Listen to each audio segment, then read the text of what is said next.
दोस्तों, आज की कहानी का नाम है एक सौतेली माँ ऐसी भी। आज इतने वर्षों बाद पीछे पलट कर देखती हूँ तो एक ही लफ्ज़ बार बार कानों में गूंजता है, सौतेली माँ। ताउम्र इस एक शब्द से जंग लड़ती आ रही हूँ।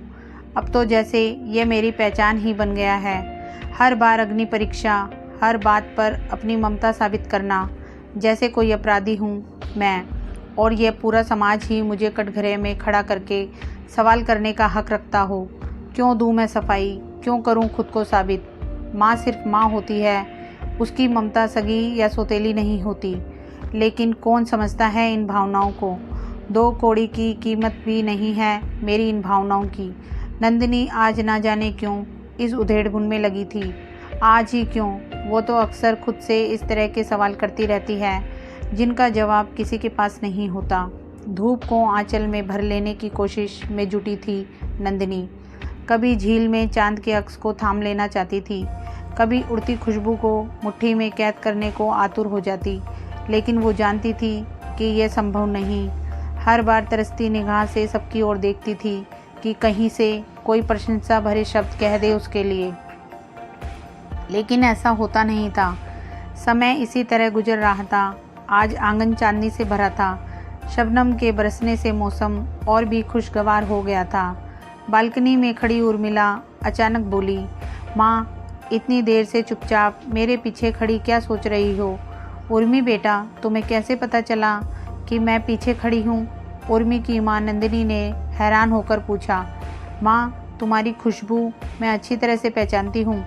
तुम्हारा एहसास, तुम्हारा स्पर्श, सब कुछ मुझसे बेहतर कौन समझ सकता है। आखिर माँ हो मेरी। उर्मी ने अपनी माँ का हाथ थामकर कहा। माँ, क्या तुम अब भी दुविधा में हो। मैं सही हूँ ना माँ। उर्मी ने एक गहरी दृष्टि अपनी माँ पर डालते हुए पूछा। सही गलत तो मैं खुद नहीं समझ पा रही हूँ। बस मन में यही डर है कि तुम कहीं वही गलती तो नहीं दोहरा रही जो मैंने भावनाओं में बहकर की थी। उर्मी की माँ नंदिनी ने अपने मन में छिपे डर को ना चाहते हुए भी उर्मी के सामने रख दिया। माँ, तुम्हारा डर जायज़ है, लेकिन तुमने जो किया वो मेरे लिए गर्व की बात है, और मैं भी चाहती हूँ कि मैं वही करूँ जो इस वक्त सही लग रहा है। बिना किसी पूर्वाग्रह के तुम मेरी प्रेरणा हो माँ। तुमसे ही मैं ममता की गहराई जान पाई हूँ। भला तुम्हारी ममता को मैं तुम्हारी गलती कैसे मान लूँ। तुम्हारी सोच ठीक है, लेकिन जिस दर्द से मैं गुजरी हूँ उसी दर्द से तुमको गुजरते नहीं देखना चाहती। अब रात बहुत हो गई है, सो जाते हैं। माँ, मुझे आज अपनी गोद में सोने दो। उर्मी को थपकी देकर मासूम बच्चे की तरह सुला रही थी नंदिनी, और उसकी यादों का कारवां बरसों पहले जा पहुंचा था। नई नई दुल्हन बनकर आई थी। अचानक ही उसकी ज़िंदगी में सब कुछ बदल गया था। जिस शख्स को अब तक अपनी बड़ी बहन के पति के रूप में देखती आई थी, वो अब उसी की पत्नी बन चुकी थी।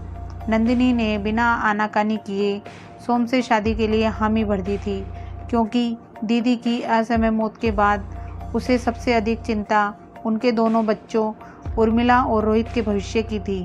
बाकी घर वालों की तरह नंदिनी की यही सोच थी कि मौसी भी माँ समान ही होती है, और चूंकि बच्चे पहले से ही नंदिनी से घुले मिले थे, तो वो भी उसे अपनी माँ के रूप में आसानी से स्वीकार कर पाएंगे। उसकी बहन ने भी तो उसे अपने बच्चों की तरह ही प्यार किया था हमेशा, तो भला वो अब पीछे कैसे हट सकती थी। दूसरी तरफ सोम का भी वो बहुत सम्मान करती थी। समय बीतता रहा। बच्चों के साथ नंदिनी खुद भी बच्ची ही बन जाती और खेल खेल में उन्हें कई बातें सिखाने में कामयाब हो जाती। लेकिन इतना कुछ करने पर भी बात बात पर उसे सौतेली माँ का तमगा पहना दिया जाता। अगर बच्चे को चोट लग जाए तो पड़ोसी कहते, बेचारे बिन माँ के बच्चे हैं, सौतेली माँ कहाँ इतना ख्याल रखती होगी। इस तरह के ताने सुनने की आदी हो चुकी थी नंदिनी। लेकिन सबसे ज़्यादा तकलीफ तब होती जब अपना ही कोई इस दर्द को और बढ़ा देता, चाहे बच्चों का जन्मदिन हो या कोई अचीवमेंट। हर बार घर के करीबी रिश्तेदार यह कहने से पीछे नहीं हटते थे कि आज इनकी अपनी माँ जिंदा होती तो कितनी खुश होती। सोम, मुझे खुशी है कि सभी लोग दीदी को याद करते हैं, लेकिन बात बात पर मुझे सौतेलेपन का एहसास कराना बहुत पीड़ादायक है। मैं हर तरह से आपको और बच्चों को अपना ही हिस्सा समझती हूँ और यह भी आपको बता दूँ कि अपना फ़र्ज़ समझकर ही नहीं बल्कि आपके व बच्चों के प्रति प्यार व अपनेपन की गहरी भावना के चलते मैं सब करती हूँ। नंदिनी ने सोम से अपने दिल की बात कही। नंदिनी, तुम अपना फ़र्ज़ अच्छी तरह से निभा रही हो, लेकिन लोगों का तो तुम्हें पता ही है कि बिना सोचे समझे कुछ भी बोल जाते हैं। उनकी बातों को इतनी अहमियत देकर तुम सिर्फ खुद को ही तकलीफ़ दोगी। सोम ने नंदिनी को समझाया। सोम की बातों से नंदिनी का मन थोड़ा शांत हुआ, लेकिन दूसरी तरफ वो यह भी जानती थी कि सोम को उसकी पीड़ा की गहराई का अंदाज़ा तक नहीं। जब सबके सामने उसकी ममता पर सवालिया निशान लगा दिया जाता है, तब उसके दिल पर क्या गुजरती है यह कोई नहीं समझ सकता। इसी बीच नंदिनी को पता चला कि वो माँ बनने वाली है। इस बच्चे के लिए वो मानसिक रूप से तैयार नहीं थी, लेकिन सोम के समझाने पर उसने तय किया कि वो इस बच्चे को जन्म देगी। नंदिनी ने एक बेटी को जन्म दिया। सोम और नंदिनी के साथ साथ सभी खुश थे। उर्मिला ने भी गुड़िया को देखकर कहा, माँ, यह बिल्कुल मेरी तरह ही दिखती है ना। सब लोग उसकी मासूमियत पर हंसने लगे। उर्मिला और रोहित की उम्र में मात्र 1 वर्ष का ही अंतर था। नंदिनी जानती थी कि बच्चों को उससे कोई शिकायत नहीं है, लेकिन उसे डर था कि समय के साथ कहीं दूसरे लोग बच्चों के मन में भी सगे सौतेले का भेद का जहर ना भर दें। नंदिनी अपने इस डर से आजीवन उबर नहीं पाई और यही वजह रही कि अपनी कोख से जन्मी रश्मि से कहीं ज़्यादा ध्यान वो उर्मिला और रोहित का रखती। लेकिन कहीं ना कहीं नंदिनी को यह एहसास हो रहा था कि रोहित के मन में कुछ ग्रंथियां पलने लगी थी और वो धीरे धीरे उससे दूर होता जा रहा था। वक्त बीतता गया, बच्चे बड़े हो गए। रोहित ने इंजीनियरिंग पूरी की और उर्मिला ने MBA। नंदिनी को दोनों बच्चों से बहुत उम्मीदें थी, लेकिन रोहित की बढ़ती दूरी को लेकर उसके मन में डर बढ़ता ही जा रहा था और एक दिन उसका डर सही साबित हुआ। उस दिन जब रोहित के मुंह से भी उसने सौतेली माँ शब्द सुना तो उसके पैरों तले ज़मीन खिसक गई। रोहित, ये क्या बात हुई बेटा? पढ़ाई पूरी हो गई, अब तुम्हें अपना करियर बनाने के लिए मेहनत करनी होगी। बिना जॉब ढूंढे कहीं काम नहीं मिलेगा। दिन भर घर पर बैठकर रात में दोस्तों के साथ पार्टी करके तुम अपना कीमती समय जाया कर रहे हो। मैं जो भी कर रहा हूँ अपने पापा की कमाई पर कर रहा हूँ। आपको क्यों तकलीफ़ हो रही है? आप चाहती हो मैं मेहनत करूँ और आप मज़े से मेरे पापा की सारी प्रॉपर्टी हड़प कर लो। नंदिनी उस दिन रोहित को थप्पड़ मारने से खुद को रोक नहीं पाई। पहली बार हाथ उठाया था उसने अपने बच्चे पर। मुझे आपसे यही उम्मीद थी। आखिर आपने साबित कर ही दिया कि आप सौतेली माँ तो सौतेली माँ ही होती है। इतना कहकर रोहित गुस्से में बाहर चला गया। नंदिनी रोती रही और यही सोचती रही कि आखिर कहाँ चूक हुई उससे। जब वो दुल्हन बनकर आई थी तो सोम के पास ना खुद का घर था, ना ही कोई प्रॉपर्टी। उसकी नज़र में तो रोहित और उर्मिला ही उसकी सबसे बड़ी जायदाद थी। वो सौगात जो उसकी बहन की थी, जिसे बड़े नाजों से उसे संभालना, सहेजना और पल्लवित करना था। अपनी हर इच्छा का दमन करके उसने पैसे सहेजे। अपनी खुशियों को भूलकर बच्चों की परवरिश से ज़्यादा अहमियत किसी भी चीज़ को नहीं दी। बच्चों को शहर लेकर आई ताकि वो गंदे माहौल से बाहर निकलें। सोम को भी कहा कि बच्चों की खातिर कोई अच्छी नौकरी या अपना बिजनेस शुरू करने का थोड़ा रिस्क लेना होगा। नंदिनी ने खुद सोम के साथ दिन रात मेहनत करके यह बिजनेस खड़ा किया और आज जब सब कुछ है उसके पास, तो इस बच्चे ने उसे कंगाल कर दिया। नंदिनी की आंखों से आंसू बहते ही जा रहे थे। खैर, रोहित भले ही नंदिनी से दूर हो गया था, लेकिन उर्मिला नंदिनी को समझती थी। लेकिन आज नंदिनी फिर एक दुविधा में थी। यूँ लगा मानो इतिहास खुद को दोहरा रहा हो। सोम ने नंदिनी को बताया कि उर्मिला के लिए एक बहुत ही अच्छा रिश्ता आया है।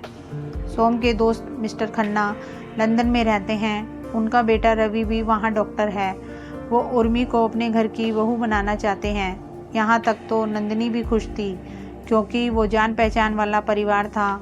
दोस्ती रिश्तेदारी में बदल जाएगी तो और भी अच्छा रहेगा।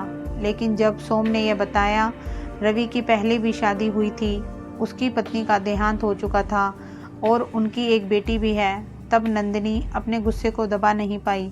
नहीं सोम, यह शादी नहीं होगी। अपनी उर्मिला को यहाँ और भी अच्छे लड़के मिलेंगे। वैसे भी ऐसी क्या मजबूरी या जल्दी है जो पहले से शादीशुदा किसी लड़के को हम अपनी बेटी के लिए चुने। नंदिनी ने दो टूक जवाब दे दिया। लेकिन इसमें बुराई ही क्या है? जान पहचान वाला परिवार है, किसी अच्छे लड़के को रिजेक्ट करने का यह उचित कारण नहीं है, सोम ने कहा। सोम, आप चाहें जो कहें, लेकिन मैं नहीं चाहती कि उर्मी के रूप में एक और नंदिनी पैदा हो, एक और सौतेली माँ का जन्म हो जो जिंदगी भर हर पल हर क्षण अपनी ममता की परीक्षा ही देती जाए। इतना कहकर नंदिनी फूट फूट कर रो पड़ी। मैं इस शादी के लिए तैयार हूँ, उर्मी की आवाज़ ने सबको चौंका दिया। उर्मी, ये क्या कह रही हो? होश में तो हो, नंदिनी ने कहा। हाँ माँ, मैं सोच समझकर यह फैसला कर रही हूँ। माँ, हमने जब से होश संभाला आपको ही देखा, आपको ही पाया। हर कदम पर साए की तरह आपने ज़िंदगी की धूप से हमें बचाया, अपनी नींदें कुर्बान करके हमें रात भर थपकी देकर सुलाया। फिर भी हर खुशी के मौके पर यहाँ आंसू बहाए जाते हैं कि आज हमारी सगी माँ होती तो ऐसा होता वैसा होता। लेकिन कोई मुझसे पूछे अगर हमारी सगी माँ भी होती तब भी हमारी इतनी अच्छी परवरिश नहीं करती जितनी आपने की है। मैं चाहती हूँ कि मैं भी आपके आदर्शों पर चलूँ, बिल्कुल आपकी तरह बनूँ। और माँ सिर्फ माँ होती है, सगी या सौतेली जैसे शब्द हमारे विचारों की गंदगी होते हैं। यह भी तो हो सकता है माँ कि इस शादी में भी लोग कहें कि अगर सगी माँ होती तो शायद कुंवारा लड़का ढूंढती। लेकिन मैं ऐसे लोगों को बाहर का रास्ता दिखाने का साहस कर सकती हूँ अब, क्योंकि अब मेरे सब्र का बांध टूट गया है। नंदिनी की आंखों से आंसू बहने लगे और दो बूंद सोती हुई उर्मी के गालों पर गिर पड़ी। उर्मी नींद से जागी तो देखा नंदिनी की आंखें नम हैं। क्या हुआ माँ, क्या सोच रही हो? नंदिनी यादों को समेटकर वर्तमान में लौटी। उर्मी, मेरे प्यार और समर्पण को तुमसे बेहतर कोई नहीं समझ पाया है, लेकिन भावनाओं में बहकर ऐसा कोई भी फैसला मत लो जिसके लिए आगे चलकर तुम्हें पछताना पड़े। तुमने अगर ये शादी की तो मैं खुद को कभी माफ़ नहीं कर पाऊंगी। इसलिए अपने फैसले पर एक बार फिर विचार कर लो। मैंने तुम्हें लेकर और भी कई सपने देखे थे, क्या उन्हें अधूरा छोड़ दोगी? उस वक्त उर्मी ने कुछ नहीं कहा। रात भर सिर्फ बिस्तर पर करवटें ही बदलती रही। फिर ना जाने क्यों अचानक उसने टाइम देखा, 4 बज रहे थे। लेकिन शायद वो अपना फैसला ले चुकी थी और इंतज़ार नहीं करना चाहती थी, इसलिए नंदिनी के पास आकर बैठ गई। नंदिनी भी कहाँ सो पाई थी। इस बेचैनी भरे माहौल में उर्मी को देखकर चौंक गई। क्या बात है उर्मी, इतनी सुबह कुछ कहना चाहती हो? माँ, मैंने बहुत सोचा और आप बिल्कुल सही कह रही हैं। मैं भावुक होकर ही फैसला ले रही थी। अभी तो मुझे अपना करियर बनाना है, आपके सपनों को पूरा करना है। आप चाहती थी ना कि मैं अपने पैरों पर खड़ी होकर आपका नाम रोशन करूं। इतनी जल्दी शादी करने के लिए मैं मानसिक रूप से तैयार भी नहीं थी। थैंक यू माँ, हमेशा की तरह आपने सही समय पर मुझे सही रास्ता दिखाया और मेरी आंखें खोल दी। नंदिनी ने उर्मी का माथा चूमा। उर्मी, तुमने एकदम सही फैसला लिया है। माँ, जिसके पास आप हो वो भला कभी कोई गलती कर सकता है क्या? आपने हर कदम पर हमें सही राह दिखाई। जब जब हम कमज़ोर पड़े आपने ही हाथ थामा, जब जब हम लड़खड़ाए आपकी ही बाहों का सहारा मिला। आप दुनिया की बेस्ट माँ हो। बस, अब बातें बहुत हो गई, चलो सो जाओ। अब तो मुझे भी नींद आ रही है, मन का बोझ हल्का हो गया। माँ, मुझे अपने पास ही सोने दो ना, प्लीज़। पापा तो वैसे भी टूर पर गए हैं। दोनों खिलखिलाकर हंसने लगी और थोड़ी देर बाद ही नींद के आगोश में खो गई। दोनों के चेहरे पर अलग ही सुकून था। कुछ ही देर में सुबह होने वाली थी और आज का सूरज नई उमंग नई ताजगी लेकर आने वाला था। अंधेरी रात अपने साथ सारी शंकाओं को भी लिए जा रही थी। धन्यवाद दोस्तों। कहानी पसंद आई हो तो इसे लाइक कीजिए और मेरे चैनल पर नए हैं तो नए चैनल को प्लीज़ सब्सक्राइब कीजिए। Thank you.